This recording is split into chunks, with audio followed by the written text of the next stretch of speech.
jatuh kelas 1, dia ganti kelas 3. Otomatis kayunya kualitasnya jelek, harganya sih turun.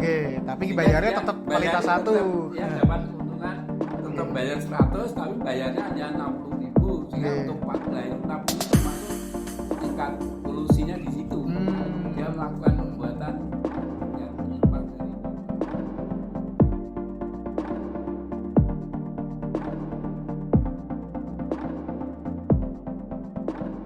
Assalamualaikum warahmatullahi wabarakatuh. Shalom, Om Swastiastu, Namo Buddhaya, salam kebajikan.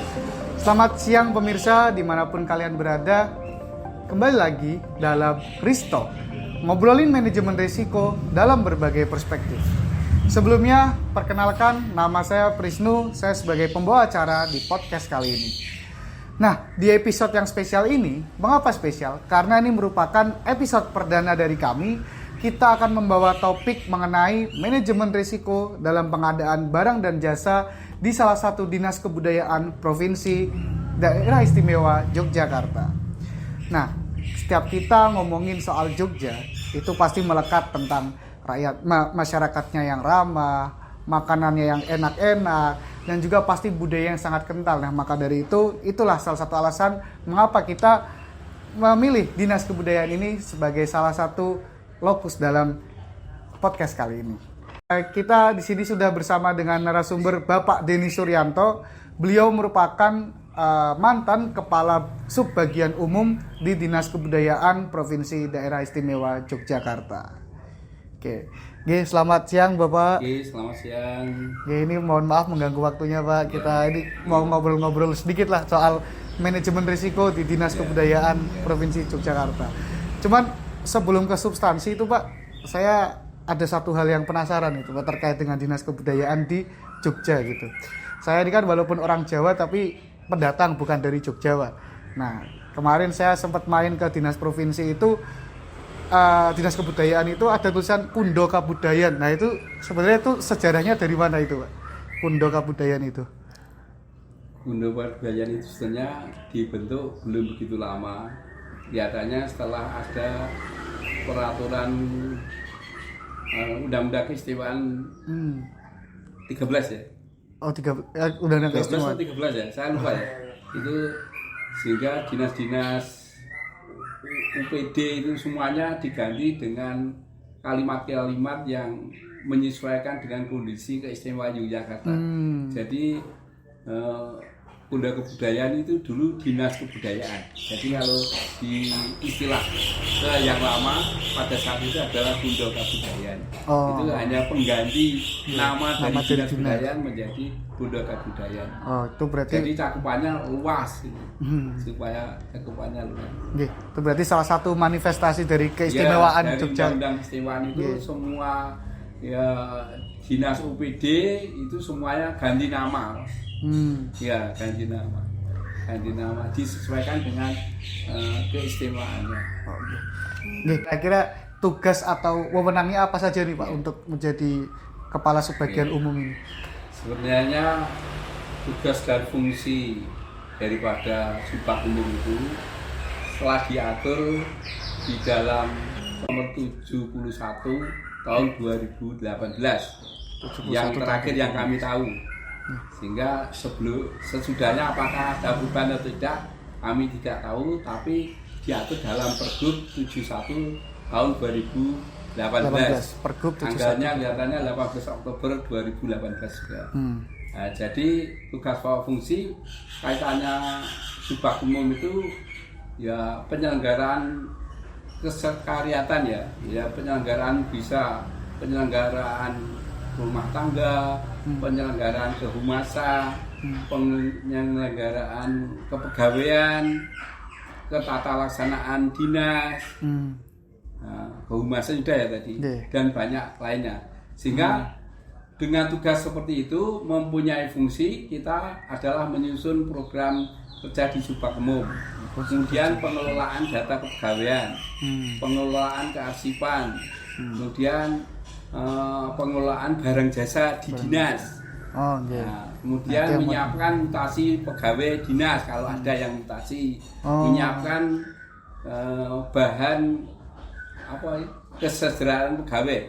Kalau sekarang tunjak tukin itu ya. Tukin. Nah, itu yang Nggih, menyiapkan nggih. memang subak Dari umum. subak umum. Ya, koordinasi dengan keuangan.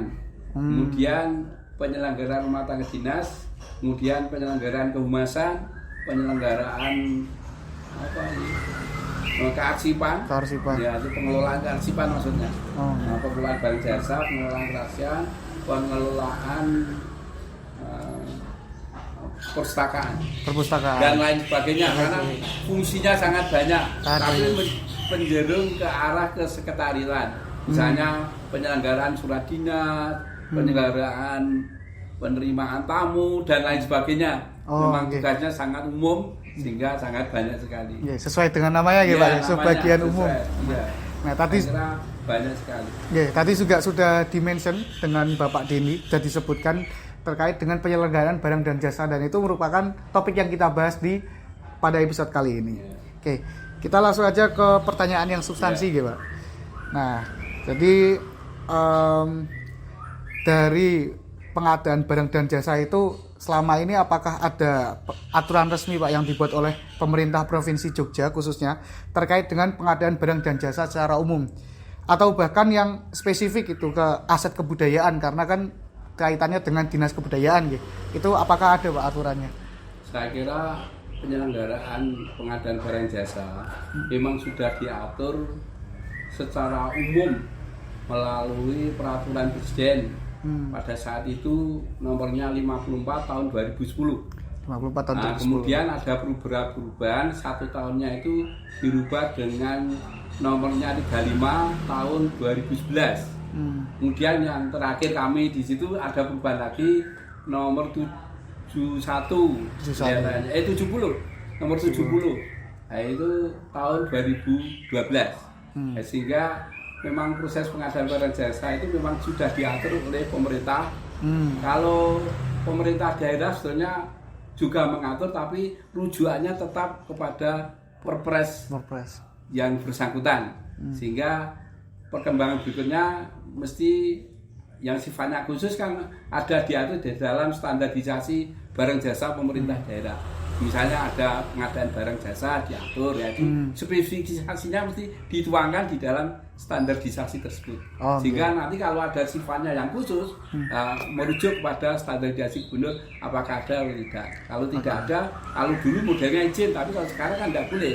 Semua sudah diatur di dalam standar. Sehingga harus pasti, jangan sampai tidak pasti berkenaan dengan barang jasa itu, baik mengenai speknya, kualitasnya dan lain sebagainya harus sudah ada secara jelas. Nah, sehingga diatur, Pak, baik Pergub maupun di dalam Perpres. Tapi yang paling pokok adalah di Perpresnya itu dulu ya. Perpresnya itu yang paling pokok. Kalau Pergubnya, kalau memang aturannya tidak ada, nanti dilihat Pergubnya seperti apa. Karena setiap tahun pemerintah daerah mengeluarkan peraturan pengadaan barang jasa ada, Pak. Tapi rujukannya tetap ada ke Perpres. Perpres tidak jauh berbeda, sehingga masih sesuai. Berarti tahapannya itu nanti tetap ada penyesuaian di tingkat daerah gitu ya? Ada, Pak. Kan LKPP juga mengatur lembaga pengadaan barang jasa. LKPP. Itu kan juga mengatur, di situ juga sebagai rujukan. Sehingga kalau kita menerapkan pelaksanaan pengadaan barang jasa harus mengacu pada regulasi semuanya, Pak. Kita harus ke Presnya seperti apa, di Pergubnya seperti apa, standarisasinya gubernur seperti apa. Dan di aturan LKPP itu juga seperti apa, sehingga nanti supaya semuanya bisa sinkron, pelaksanaan bisa berjalan sesuai dengan ketentuan yang berlaku sesuai undang-undang yang ada. Berarti tetap semua sudah tertata gitu, terregulasi gitu. Nggak bisa sembarangan berarti ya, Pak. Mesti merujuk kepada regulasi yang berlaku pada saat tersebut. Oke.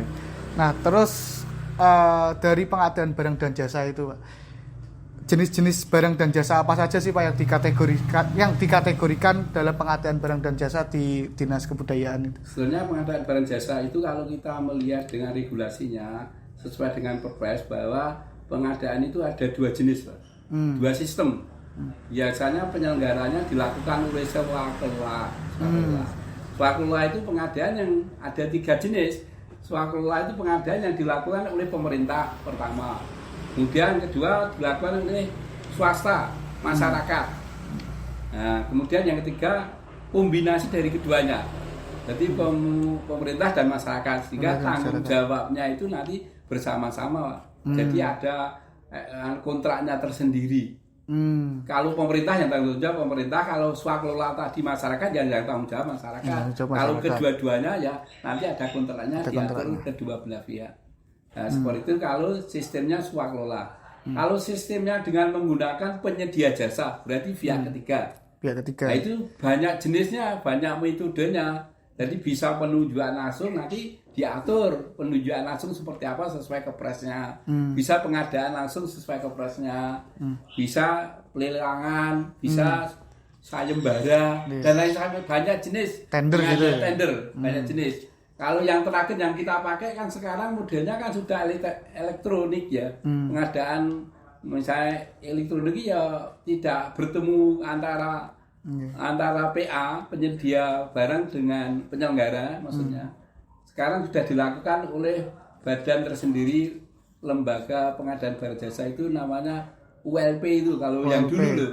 Tapi kalau sekarang kan sudah Badan Layanan Pengadaan Barang Jasa Elektronik. Oh, ada elektronik ya. Seperti itu. Jadi modelnya nanti e-katalog, e-processing, e-lelang dan lain sebagainya. Jadi banyak metode yang dilalui sesuai dengan kapasitasnya. Misalnya nilainya hanya ya kalau dulu itu nilainya sampai 50 juta itu cukup pengadaan langsung, tidak perlu pakai proses lelang, hanya menunjuk aja. Nah, itu pengadaan langsung. Kalau penunjukan langsung itu prosesnya yang menunjuk satu penyedia jasa yang memenuhi kualifikasi seperti yang diatur dalam kepres. Ngopo kok dia nilai sekian lo ditunjuk langsung karena apa? Jadi diatur di situ. Dan nanti pada saat membuat rencana kerja syarat-syarat pada saat pengadaannya itu dituangkan di dalamnya supaya penyedia jasa tahu ini pengadaan langsung, ini lelang, ini lain dan lain sebagainya. Tapi jenis pengadaan itu ada 4 ya. Bisa konstruksi, bisa barang, bisa konsultan, bisa jasa lainnya seperti yang diatur di dalam kepres. Tapi 4 jenis itu semuanya ada cara-cara tersendiri. Bagaimana penawarannya, bagaimana prosesnya itu sudah diatur di dalam kepres itu sendiri. Jadi ada 4 macam itu yang harus dilakukan. Nanti kita memilih, misalnya jasa konsultasi, nah itu juga tersendiri diatur. Barang sendiri, konstruksi sendiri, jasa lainnya sendiri. Kalau yang termasuk jasa lainnya biasanya pengadaan yang menggunakan software akal, pikiran. Jadi RKS-nya itu bukan barang, tapi jenisnya misalnya pengadaan aplikasi komputer, misalnya software apa, terus jasa pembangunan kantor misalnya, itu kan ada jasa konsultasi namanya DD konsultan. Ada konsultan perencana, konsultan pengawas dan lain sebagainya. Itu menggunakan seperti itu. Nanti lihat jenisnya dulu. Apa 4 macam itu tadi, bisa barang, bisa konstruksi, bisa konsultan, bisa jasa lainnya. Oke, berarti ada 4 itu semua diatur secara menyeluruh di kepres gitu ya. Nanti lihat prosesnya seperti apa. Itu pengalaman kami seperti itu. Nah, tadi kan diceritain Bapak tuh terkait dengan adanya pihak lain yang terlibat, mungkin dari masyarakat, terus dari pihak-pihak penyedia jasa lainnya. Nah, itu berarti dalam operasionalnya itu di subbagian umum itu selalu berkaitan dengan pihak lain ya Pak ya, dari Dinas Kebudayaan itu. Dari pihak luar mungkin, di luar Dinas Kebudayaan. Saya kira kalau dengan pihak lain tergantung substansinya apa dulu. Kalau sesuatunya tentang barang jasa, kayak itu pengadaannya diumumkan di subak umum. Kalau itu barangnya barang dinas, nah nanti tentunya dengan subak umum. Kaitannya dengan penyelenggaraan barangnya barang apa dulu, misalnya seperti itu. Misalnya barang, kalau itu sifatnya barang itu benda, sesuatu yang benda. Bisa dipegang. Benda. Bukan konstruksi, bukan konsultan, bukan jasa lainnya. Ya, kalau barang memang subak umum di dinas itu yang menangani. Ya, tapi sering ada kerjasama dengan pihak lain gitu Pak, dari luar dinas mungkin. Kerjasama maksudnya kerjasama seperti apa ya? Ya mungkin dalam pengadaan barang itu. Apa tadi cuman di skema tender itu? Kalau kerjasama pengadaannya, proses pengadaan enggak.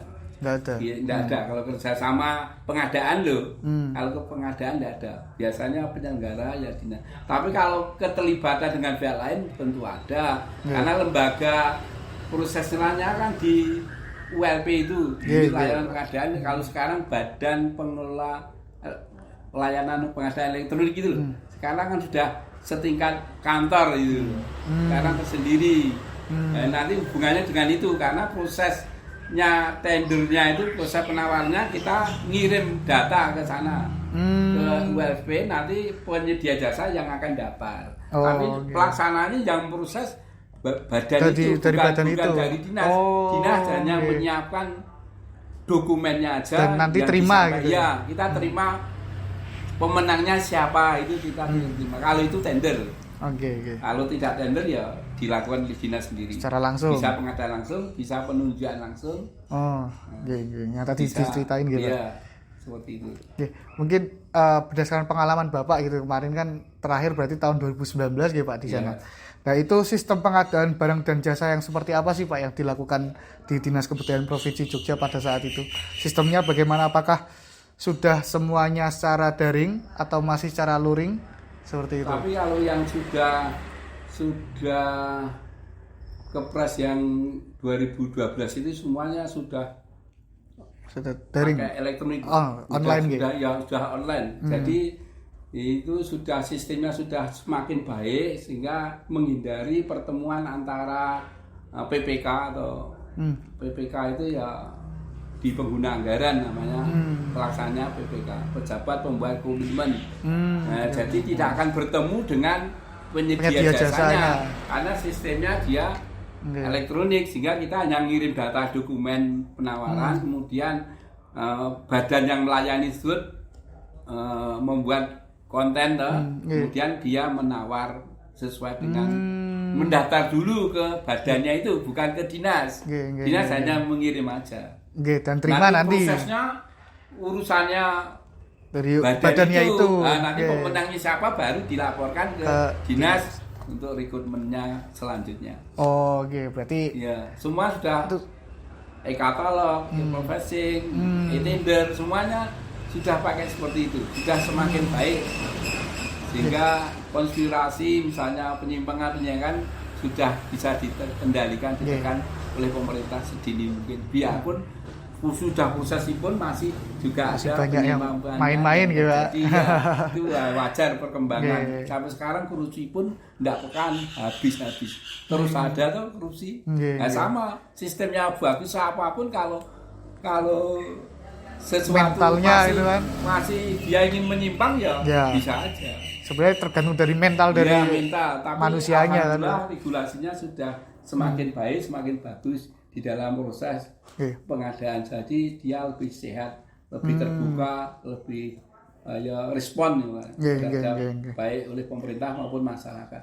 Sudah terjalin dengan baik dengan aturan-aturan yang dibuat sekarang. Itu salah satu jalan untuk memitigasi risiko korupsi itu juga itu termasuk manajemen risiko juga. Supaya pengadaannya bisa berjalan dengan baik, tidak banyak terjadi penyimpangan atau tidak terjadi kolusi di antara pihak-pihak yang berkepentingan di dalam pengadaan barang jasa. Karena pelaku panitia pun bisa melakukan, semuanya pasti PPK bisa melakukan, penyedia masyarakat pun bisa kalau ingin berbuat sesuatu. Tapi regulasinya sudah diatur sedemikian rupa, sedemikian ketat, sehingga nanti pelaksanaannya bisa berjalan sesuai yang diharapkan oleh pemerintah, berjalan jujur, akuntabel, terbuka, seperti itu. Tadi disebut nih soal risiko gitu. Salah satu risiko di dalam pengadaan barang dan jasa kan korupsi gitu Pak. Iya, korupsi. Nah, kalau dari Dinas Kebudayaan Provinsi Jogja sendiri itu apakah ada Pak suatu metode atau teknik tertentu yang digunakan untuk menganalisis risiko? Jadi risikonya dianalisisnya dengan metode seperti apa kalau dari dinas?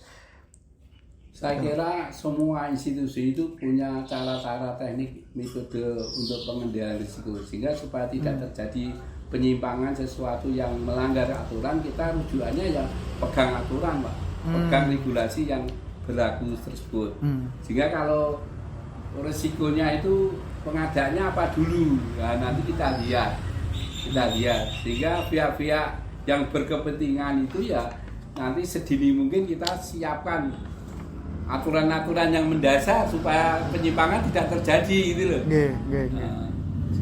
Yang mendasar penyimpangan tidak terjadi itu memang semuanya, saya kira semua institusi menyiapkan.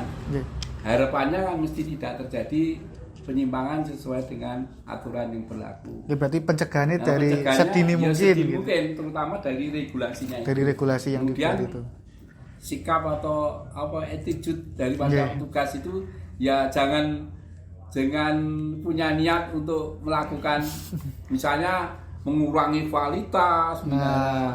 Kalau dari proses tendernya ya aturannya dibikin-bikin supaya memenangkan salah satu pihak. Nah, seperti itu juga terjadi manajemen risiko yang tidak bagus. Ya, kalau kasus korupsi itu banyak tuh Pak, di banyak, pemerintah itu kan gara-gara tender juga pada mainin tender gitu memenangkan kan. Salah satu pihak yang sudah dimainkan sebelumnya. Ya, terus pas pelaksanaan terjadi penurunan kualitas sesuai tender. Nah, itu pemirsa jangan korupsi pemirsa. Pengurangan kualitas kan juga apalagi tidak sesuai spek. Speknya A berubah spek B sehingga harganya turun jauh. Itu banyak terjadi pengurangan spek misalnya. Pengurangan spek itu kudunya kualitas A diganti kualitas B sama penyedia jasa, sehingga pada saat pemeriksaan ditemukan ada kelebihan ya, kekurangan sekian. Dihitung bisa M Mas. Kali luasnya seperti itu. Jadi pengurangan kualitas maupun pengurangan speknya yang tidak sesuai dengan yang diinginkan dalam tender. Itu bisa terjadi penyimpangan-penyimpangan. Sehingga manajemen risiko itu diperlukan untuk mengantisipasi supaya tidak terjadi korupsi. Sehingga aturannya harus lebih tegas atau lebih kuat untuk melindungi supaya tidak terjadi penyimpangan. Tapi ya seketat apapun aturannya, kalau misal dari mental manusianya itu masih pengen main-main ya tetap bisa aja. Sampai sekarang pun dapat celahnya gitu Pak. Sekarang pun masih banyak. Di DIY pun nih kalau korupsi itu kelihatannya yang kami tahu ya kami lihat ya di DIY itu tingkatnya sangat kecil, rendah dibandingkan dengan yang di luar DIY itu loh. Jadi kalau di DIY korupsinya uang-uangnya ya ada ya, anggaran pemerintah daerah kan tidak begitu besar. Sehingga tingkat korupsi, kesempatan untuk berbuat jelek atau untuk mengurangi kualitas apa berbuat kurang menjanjikan gitu ya. Kan tidak ada anggarannya. Kalau di Jakarta sana kan beda. Kalau sini kan hanya masa 2 miliar aja mau dikorupsi. Dan yang kedua budaya. Di DIY itu sangat kuat karena rujukannya ada ngerso dalem. Ngerso dalem petuah-tuahnya arahnya sangat dipegang oleh semua aparatur sipil di daerah istimewa berarti Jakarta. Jangan menular gitu Pak. Seperti itu, sehingga proses pengadaannya kalau ada korupsi ya jarang terjadi. Jarang kalau di DIY jarang. Sehingga kecil kemungkinan terjadi. Ya ada tapi tidak begitu sampai miliar itu kan enggak ada. Dan kepala dinas yang dihukum kan tidak ada selama ini. Selama saya jadi pegawai belum ada. Kepala dinas dihukum itu kan tidak ada. Bagus lah itu. Kalau bupati ada Sleman. Tapi kalau kepala UPD-nya di DIY loh, itu jarang terjadi. Ya ada tapi kecil terjadinya kecil. Dulu pernah dinas perhubungan tapi ya kecil. Itulah berarti ini Jogja ini bagus. Punya kelebihan itu ya Pak ya, dari angka korupsi itu lebih kecil lah daripada daerah-daerah lain, terutama di pusat gitu ya Pak. Ya ada beberapa faktor itu yang menjadi kelebihan dari Jogja itu, mengapa bisa seperti itu. Oke, mungkin kita lanjut ya Pak. Nah, tadi selain korupsi itu potensi resikonya itu apa saja Pak? Kira-kira dari pengadaan barang dan jasa yang bisa jadi potensi resiko gitu. Kalau korupsi kan mungkin lebih kepada sumber daya manusianya. Nah kira-kira kalau dari operasional gitu ada nggak Pak? Ya kalau di proses pelaksanaannya itu bisa terjadi karena penyedia jasa atau pihak ketiga itu melakukan penyimpangan karena dia ingin mendapatkan keuntungan yang besar sehingga dia bisa melaksanakannya dengan mengurangi kualitas barang jasanya. Ya, dengan mengurangi kualitas atau dia spesifikasinya dirubah misalnya speknya dirubah. Itu kan bisa terjadi. Nah, sehingga pada saat penyerahan pekerjaan terjadi penurunan kualitas yang tidak sebagaimana yang diatur di dalam tender atau di dalam kontraknya, karena dia mengurangi kualitasnya atau mengganti spesifikasinya. Tidak sesuai dengan MOU tidak sesuai awal. MOU. Gitu. Misalnya saya kayu jatuh kelas 1, dia ganti kelas 3. Otomatis kayunya kualitasnya jelek, harganya mesti turun. Tapi bayarnya tetap kualitas 1. Ya dapat keuntungan tetap bayar 100, tapi bayarnya hanya 60.000. Sehingga untuk 60 itu termasuk tingkat kolusinya di situ. Dia melakukan perbuatan yang menyimpang dari kontrak karena mengurangi kualitas. Selain itu Pak, ada lagi nggak potensi risiko-risikonya itu dari berdasarkan pengalaman Bapak? Biasanya harganya terlalu kecil lah. Pada saat tender sebenarnya pemenangnya itu sebenarnya kan harga termurah tapi kualitasnya bagus. Tapi karena harganya terlalu murah ya, sehingga kualitasnya mau dibikin sebagus apapun sesuai kontrak sulit. Nah, sehingga kualitasnya barang yang sudah dihasilkan jadi tidak baik. Nah, itu yang juga terjadi Mas. Karena penawarannya terlalu rendah, misalnya harusnya 7M, misalnya ditawar hanya 3,5M. Akhirnya dia kan mengurangi harga itu. Tapi kan pemerintah untuk menjatuhkan mereka kan sulit sekarang. Kecuali panitianya sendiri. Wah, itu berani. Udah saya gugurkan, ini penawaran tidak wajar. Karena tidak sebagaimana yang kita harap, tentunya dia tidak akan bisa mengerjakan kecuali kalau berani. Biasanya ya akhirnya ya diculke itu loh. Nah itu. Tapi kan sekarang kewenangan balai bukan kewenangan dinas Pak. Kalau dari itu kan tadi yang badan itu tadi. Iya, sekarang kan sudah elektronik semua. Jadi institusi tidak menyelenggarakan pengadaan proses barang jasa. Dia hanya menyerahkan pada lembaga yang memang tugasnya menangani barang jasa. Kalau di sini ya balai pelayanan pengadaan barang jasa di Pemerintah Provinsi DIY di Kepatian. Jadi kalau dinas biru badan tinggal ngirim aja. Ya, urusan tender mereka. Iya, urusan mereka. Tapi manajemen yang terjadi kerugian itu akibat karena pengurangan spek atau pengurangan kualitas. Ini banyak terjadi juga di samping yang itu tadi tidak sesuai aturan. Jadi Pak, saya penasaran nih Pak. Kalau di dinas sendiri yang di pemerintahan sektor publik seperti itu Pak, itu apakah ada mitigasi risiko yang secara terstruktur Pak, baik secara internal, kayak tadi korupsi kan berarti risiko dari internal. Kalau tadi kualitas barang turun berarti kan risiko dari eksternal. Nah itu mitigasi risikonya kalau di sektor publik itu seperti apa Pak? Mungkin boleh diceritakan. Di sektor publik maksudnya gimana ya? Di dinas maksud saya Pak. Maksudnya di dinas kebudayaan sendiri itu bagaimana cara memitigasi risiko tersebut gitu, mengatasinya. Kalau manajer risiko itu sebenarnya setiap tahun pemerintah daerah pada saat mengusulkan anggarannya biasanya sudah bikin Mas risiko-risiko yang terjadi. Nah semua kegiatan dituangkan di dalam tersebut. Kita bikin, tapi formatnya sudah ditentukan oleh pemerintah daerah. Jadi kegiatannya apa? Terus risikonya apa, mengapa terjadi, penyebabnya apa dulu, solusinya seperti apa, itu sudah tergambar pada saat belum melaksanakan. Tidak ada, sehingga antisipasinya itu sudah ada sebelumnya. Kalau itu nanti bila terjadi risiko seperti apa, itu solusinya seperti apa. Di setiap kegiatan dia harus mencantumkan risiko itu tadi. Itu berarti dibikin, waktu Pak, pada saat usulan itu. Ya kalau enggak ya di bulan-bulan sebelum pelaksanaan ini sudah jadi. Semua institusi sekarang bikin kegiatan risikonya seperti apa. Dulu sudah ada formatnya, kita sebenarnya institusi tinggal ngisi. Kegiatannya apa, risikonya apa, penyebab risiko apa, solusinya seperti apa, dan terus sampai apa yang dilakukan ke depannya sampai seperti itu. Formatnya seperti itu Mas. Jadi itu setiap tahun antisipasi itu sudah ada di samping regulasi aturan-aturan yang mendukung. Jadi kita sudah melakukan tindakan-tindakan mudah-mudahan tidak terjadi. Nah itu kalau pasca pelaksanaannya Pak, itu kan berarti tadi di penganggaran awal tahun gitu. Awal tahun ya. Kalau waktu akhir tahunnya Pak itu ada evaluasinya nggak ya Pak dari? Ya ada. Nah itu seperti karena apa? di dinas kebudayaan ada bidang namanya bidang perencanaan dan evaluasi. Jadi bukan setiap tahun, bahkan setiap triwulan pun selalu dilakukan evaluasi semua kegiatan, dipantau mengapa ini selesai, mengapa ini terlambat. Nah, itu tiap bulan ada evaluasi seperti itu terhadap pekerjaan, bukan akhir tahun saja, tapi akhir tahun adalah evaluasi secara menyeluruh selesainya pekerjaan.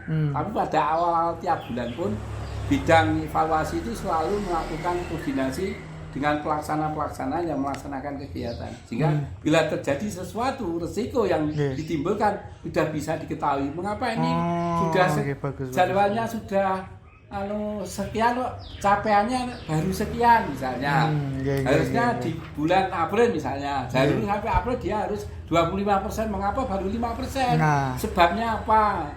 Nah, itu mesti diingatkan supaya mempercepat kegiatan sehingga risiko-risiko yang terjadi tidak akan terjadi. Misalnya tendernya kok lama misalnya. Nah, seperti itu. Nah, itu dievaluasi. Sebabnya apa kok lama? Solusinya seperti apa? Jadi ada bidang tersendiri yang melakukan evaluasi terhadap semua kegiatan yang dilakukan oleh bidang maupun subseksi. Gitu. Dalam praktiknya itu, Pak. Dalam praktik tadi pengisian mitigasi risiko yang di penganggaran awal tahun itu ada kendala nggak ya, Pak, kira-kira dari Bapak itu yang dirasakan oleh Bapak? Kendalanya apa gitu? Itu kan sebenarnya kan teori ya, ngisi teori ya. Tapi sesuatu yang terjadi kan asumsi itu, estimasi ya. Bila terjadi seperti itu. Ya kendalanya ya biasanya kita pada saat menyusun itu kalimat-kalimat yang sesuai dengan itu seperti apa. Biasanya solusinya seperti apa itu kan jadi pemikiran juga supaya tidak terjadi apa yang dilakukan. Teknis penulisan ya, penulisan tapi ya konsisten sesuai dengan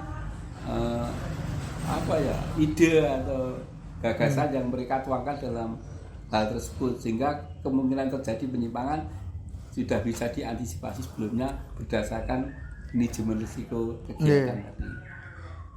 Ini Pak, pertanyaan paling terakhir berarti, Pak. Kita ada di penghujung pertanyaan. Nah, selama Bapak menjabat, mungkin dari Bapak sendiri, apakah ada pesan, Pak, terkait dengan manajemen risiko di Dinas Kebudayaan itu sendiri untuk kedepannya seperti apa gitu? Hal yang bisa Bapak evaluasi dan beri pesan gitu. Ya, kalau kami pesan terhadap manajemen risiko supaya tidak banyak terjadi penyimpangan di pengadaan barang jasa khususnya. Kami harapkan ke depannya ya aturan-aturan atau regulasi yang melandasi itu diterapkan dengan konsisten, dengan sebenar-benarnya, dan semua stakeholder yang terlibat di dalamnya, baik pemerintah, swasta maupun ya semua mentaati ketentuan yang dilakukan. Sehingga benar-benar proses pengadaan barang jasa yang dilakukan ke depannya itu akan semakin bagus, mengurangi penyimpangan-penyimpangan yang terjadi, supaya ya semuanya bisa berjalan lancar, sehat, ya, terbuka, transparan dan akuntabel, bisa dipertanggungjawabkan semuanya kepada masyarakat. Nah, seperti itu. Ya, berarti perlu komitmen juga ya, Pak. Komitmen kedua belah pihak, tidak hanya pemerintah, tapi juga masyarakat juga terlibat di dalamnya, karena masyarakatnya kan penyedia jasa itu kan termasuk masyarakat dan juga. Nah, sehingga juga dia harus punya etikat baik sesuai dengan prinsip-prinsip pengadaan. Jangan sampai punya niat melakukan sesuatu penyimpangan untuk menguntungkan diri sendiri, memperkaya diri sendiri atau memperkaya orang lain itu juga dianggap korupsi, karena dia tidak berbuat sesuatu karena kebijakan yang dia terapkan itu menguntungkan orang lain, sehingga dia dianggap korupsi, bahkan dia dihukum juga. Pernah terjadi di itu yang apa itu di mana itu? Mandala Krida. Istilahnya kan yang bersangkutan kan tidak korupsi, melakukan penyimpangan duit, karena tendernya itu kan diatur. Nah, sekarang PPK-nya itu sudah mengkondisikan pemenangnya di sini gitu loh. Sehingga kelanjutan proyek itu bisa berjalan bagaimana yang diharapkan. Tapi itu memperkaya orang lain, biarpun dia tidak mendapatkan duit. Yang kaya kan penyedia jasanya, dia dianggap korupsi. Gitu, walaupun tidak menerima sepeser pun. Menerima pun. tapi kebijakan yang diterapkan kalau itu menyalahi ketentuan regulasi juga terjadi memperkaya orang lain, termasuk dalam korupsi juga. Undang-undangnya itu korupsi juga. Sehingga kita harus hati-hati di dalam rangka pengadaan barang jasa itu memang harus cermat betul. Jangan sampai termanipulasi oleh hal yang menggiurkan ya. Itulah pemirsa Ristok.